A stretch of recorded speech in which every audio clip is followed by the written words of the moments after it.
Ya, baiklah, mari kita lanjutkan di video pembelajaran daring kelas 11 TOT, MAPEL, EMS dan motor listrik ya di pertemuan ketiga di bagian video kedua ya, part kedua. Nah, tadi sudah disampaikan eh, dua materi oleh AFC Pudin dan Agung ya, pengantar motor bakar dan penggolongan motor bakar. Selanjutnya proses langkah pada mesin 4 tak ya, sampai nama bagian motor 4 tak yang disampaikan oleh Dikri ya, tugasnya disampaikan oleh Dikri ini, PowerPoint-nya dan presentasinya. Kita saksikan penjelasan dari Dikri. Assalamualaikum warahmatullahi wabarakatuh. Perkenalkan, nama saya Dikri Muhammad Rifki dari kelas 11 TOT 1, ingin mempresentasikan tentang pengertian proses langkah pada mesin 4 tak. Proses langkah pada mesin 4 tak adalah pengisian pemasukan gas baru ke dalam silinder melalui katup hisap. 2. Kompresi pemampatan gas baru dengan memperkecil ruang sehingga tekanan dan temperatur naik. Katup hisap dan katup buang menutup. 3. Usaha tekanan hasil pembakaran mendorong torak turun. Katup hisap dan katup buang menutup. 3. Pembuangan pengeluaran gas bekas dari dalam silinder melalui katup buang. Keterangan yaitu TMA titik mati atas, batas teratas langkah torak, TMB titik mati bawah, batas terbawah langkah torak. L panjang langkah torak dari TMB ke TMA. R radius atau jari-jari engkol. Panjang langkah torak 2 kali radius engkol. Nama bagian motor 4 tak. Keterangan 1. Piston, 2 roda gigi poros nok, 3 roda gigi poros engkol, 4 penci oli atau charter, 5 busi, 6 katup masuk atau intak valve, 7 poros nok, 8 tuas penekan Rods atau Rodsker ARM, 9 batang piston, 10 poros engkol, 11 push rod, 12 karburator. Sekian dari saya. Apabila ada kesalahan kata, mohon maaf. Assalamualaikum warahmatullahi wabarakatuh. Salam ya, itu Dikri ya. Tadi proses langkah 4 tak dan bagian motor 4 tak ya. Sudah bagus ya, jangan meskipun masih banyaknya membaca ya, kurang dipelajari dan ada istilah bahasa Inggrisnya yang harus belajar lagi. Tapi sudah bagus ya. Terima kasih Dikri. Selanjutnya itu tentang silinder block dan mekanisme engkol. Nih, nanti akan disampaikan oleh M. Parhan dari 11 TOT1 ya. Kita perhatikan. Assalamualaikum warahmatullahi wabarakatuh. Perkenalkan, nama saya M. Farhan Ramadan dari kelas 11 TOT1. Saya di sini akan mempresentasikan tentang silinder blok dan mekanisme engkol. Di sini ada 7 tahap. Yang pertama, silinder blok. Silinder blok terbuat dari besi tuang atau aluminium sebagai tempat piston bergerak naik turun pada silindernya, dilengkapi dengan sistem pendinginan. Selain itu, sebagian pendudukan poros engkol yang terpasang di bagian bawahnya. Blok silinder dan ruang engkol merupakan bagian pokok sebuah motor. Bentuk dan konstruksi blok silinder tergantung pada beberapa faktor seperti jumlah silinder, susunan katup, jenis pendinginan, letak poros, kam, tempat dudukan motor, bahan serta cara pembuatannya. Silinder atau sisi luncur pada blok harus memenuhi persyaratannya, Yang ke-1, sifat luncur yang baik pada permukaan luncurnya yang tahan aus. 2, kuat terhadap tekanan tinggi. 3, tidak boleh mengalami perubahan bentuk akibat waktu pemakaian yang lama. Konstruksi silinder harus memperoleh pendinginan yang merata, mudah di-overhaul atau diganti. Yang kedua, silinder linear. Bagian dalam dari blok silinder tempat terjadi gerakan piston naik turun dibutuhkan bahan yang kuat tahan terhadap temperatur yang tinggi dan keausan. Bagian ini jika dapat dilepas disebut dengan linear.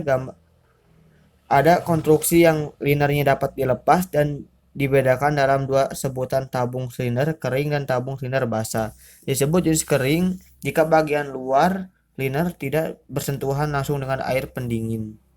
Dan disebut jenis basah jika bagian luar liner bersentuhan dengan air pendingin. Yang ketiga, piston.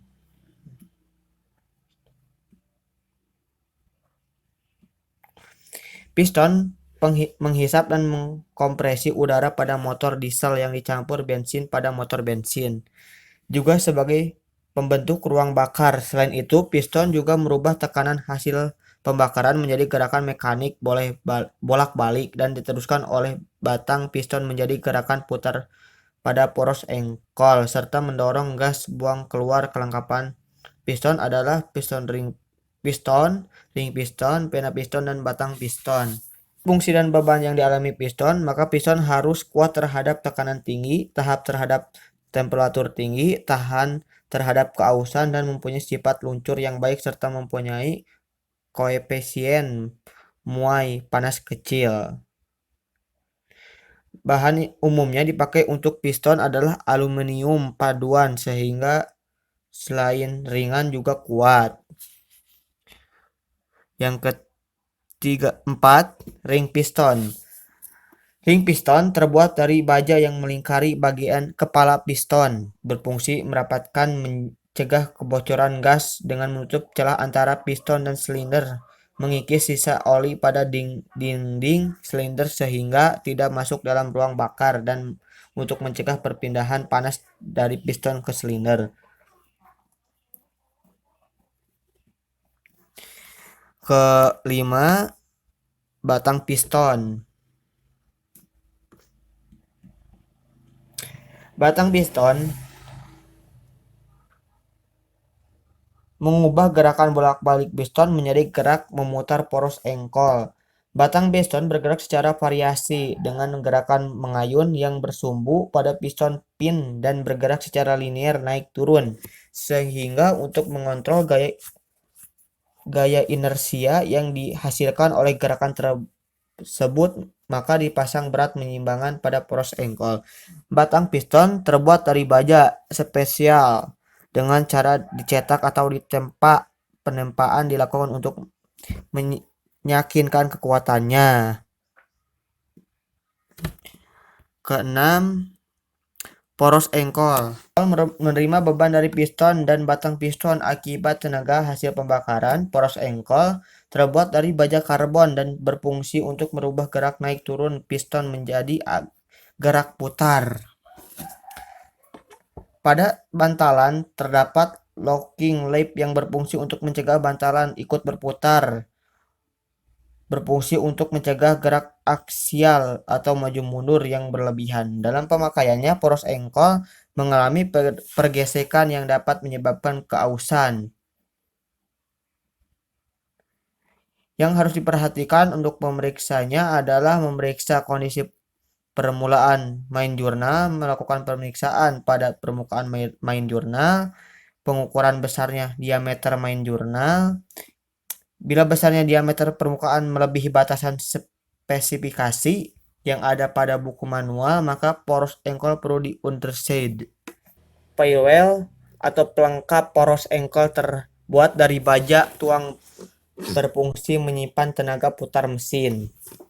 Flywheel dilengkapi dengan ring gear yang berfungsi untuk berkaitan dengan gigi pinion motor starter.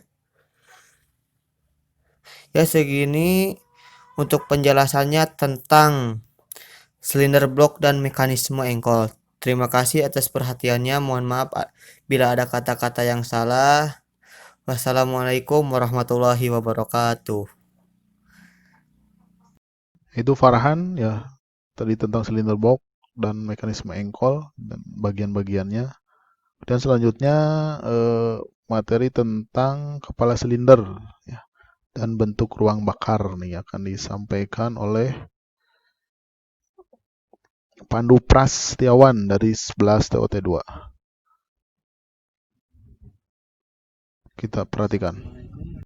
Assalamualaikum warahmatullahi wabarakatuh. Perkenalkan, nama saya Pandu Prastiawan dari kelas 11 TOT2. Di video kali ini saya akan mempresentasikan kepala silinder bentuk ruang bakar yang disusun oleh saya sendiri. Kepala silinder dan mekanisme kutub. Seperti kalian ketahui, kepala silinder terbuat dari besi tuang atau konstruksi mesin lama. Saat ini banyak diaplikasikan kepala silinder yang terbuat dari campuran aluminium. Kepala silinder terdapat pembebanan, tekanan, dan temperatur tinggi. Hasil pembakaran bahan bakar di dalam silinder motor. Untuk menahan tekanan hasil pembakaran dan panas yang timbul, maka kepala silinder harus kuat, keras, dan tahan panas. Bagian-bagian kepala silinder berfungsi sebagai dudukan kutub besi, injektor, poros kam, saluran gas, masuk dan keluar saluran air pendinginan, dan pelumasan. Seperti kalian ketahui, di sini ada 9 keterangan. 1. Pegas kutub. 2. Batang kutub. 3. Pengatur kutub. 4. Ruang pendingin atau air. 5. Busi. 6. Saluran masuk. 7. Dudukan kutub. 8. Ruang bakar. 9. Packing kepala silinder. Langsung aja ke bentuk-bentuk ruang bakar. Pada kepala silinder juga ditentukan atau dibentuk ruang bakar atau combustion chamber. Bentuk ruang bakar akan mempengaruhi perbandingan kompresi, efisiensi motor, kecenderungan knocking daya motor. Ada beberapa jenis ruang bakar disesuaikan dengan jenis motornya, bensin atau diesel. Ruang bakar motor bensin. Di sini kalian dapat bisa melihat gambarnya. Nah, cukup sekian dari saya. Wabillahi taufiq wal hidayah. Wassalamualaikum warahmatullahi wabarakatuh.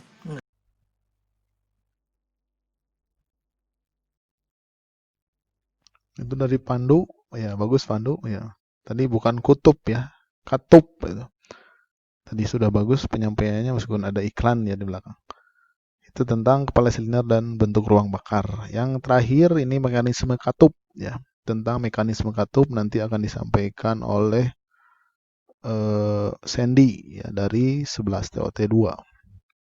Ya baiklah, selanjutnya materi yang terakhir ya di bab pertama ini dari kelompok 1 baik TOT1 maupun TOT2 itu tentang mekanisme katup. Nah ini nanti akan disampaikan oleh Sandy ya dari 11 TOT2. Kita perhatikan, kita saksikan. Mekanisme katup. Saya Sandy Hendriana dari kelas 12 TOT2.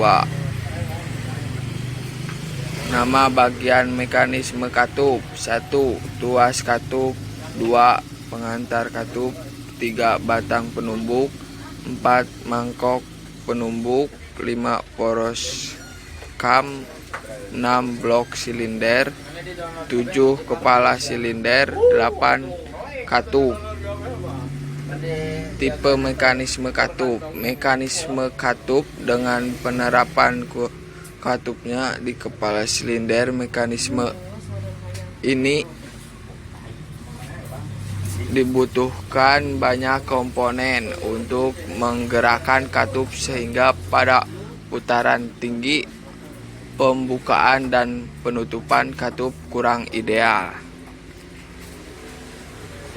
Waktu pembukaan dan penutupan katup. Waktu pembukaan katup akan mempengaruhi kinerja dari mesin. Waktu pembukaan katup dipengaruhi dari konstruksi tonjolan pada poros nok kamlobe. Semakin lebar diameter tonjolan poros nok, maka semakin lama waktu pembukaan katup, dan sebaliknya semakin kecil diameter tonjolan nok pada maka semakin cepat waktu bukaan katup. Nah, itu materi terakhir dari Sandy ya, disampaikan di Sandy 11 tadi dari 11 TOT 2. Nah, itu materi tentang dasar sistem engine ya di bab pertama itu yang sudah ditugaskan sebelumnya, yaitu membuat PowerPoint sebagai media presentasi, kemudian menjelaskan direkam ya dengan aplikasi tangkap layar. Nah, ini sudah bagus, rata-rata sudah bagus, sudah bisa menyampaikan, ya, cuman mungkin ada masukannya, masih rata-rata masih membaca teks ya dalam penjelasannya. Jadi alangkah baiknya dipelajari terlebih dahulu ya. Kemudian kemarin sudah disampaikan sarannya kan di PowerPoint-nya cukup gambar dan poin-poin pentingnya saja, jangan langsung teks di modul dimasukkan ke PowerPoint. Itu sarannya. Silakan diperbaiki nanti untuk kelompok selanjutnya, di materi selanjutnya mudah-mudahan bisa lebih baik. Itu diantaranya materi yang disampaikan, mudah-mudahan menjadi gambaran. Selanjutnya untuk yang lainnya, tugas lainnya selain kelompok 1, baik TOT 1 maupun TOT 2, kelompok 2 sampai kelompok 6, silakan kalian juga selama sebelumnya sudah mempelajari materi bab 1 ini dan tadi sudah menyaksikan penjelasan dari rekan-rekannya. Silakan pertanyaannya dipersiapkan, disampaikan ya, nanti ditanyakan di grup WhatsApp ya boleh, atau di komen di bawah gitu. Nanti akan dijawab oleh temannya ya, temannya ada temannya dari kelompok 1, baik tadi yang bertanya dari TOT 1 berarti oleh TOT 1, yang bertanya dari TOT 2 oleh TOT 2. Kemudian pertanyaan silakan dibuat minimal satu kelompok satu pertanyaan ya. Satu kelompok satu pertanyaan, nanti yang bertanya dan menjawab pertanyaan juga akan mendapat nilai tambahan atau nilai bonus ya, nilai bonus. Itu penjabarannya ya. Video bagian ini kita cukupkan dulu. Kita lanjutkan ke part terakhir, part ketiga. Nanti kita bahas mungkin tanya jawabnya, dan akan saya simpulkan ya tentang materi di bab pertama ini tentang dasar sistem engine ya. Itu saja sementara dari video ini. Kita lanjutkan di video part berikutnya, masih di pertemuan ketiga pembelajaran daring teknik ototronik kelas 11 SMK Negeri 1 Buah 2 Kabupaten Sumedang. Kita ke part berikutnya.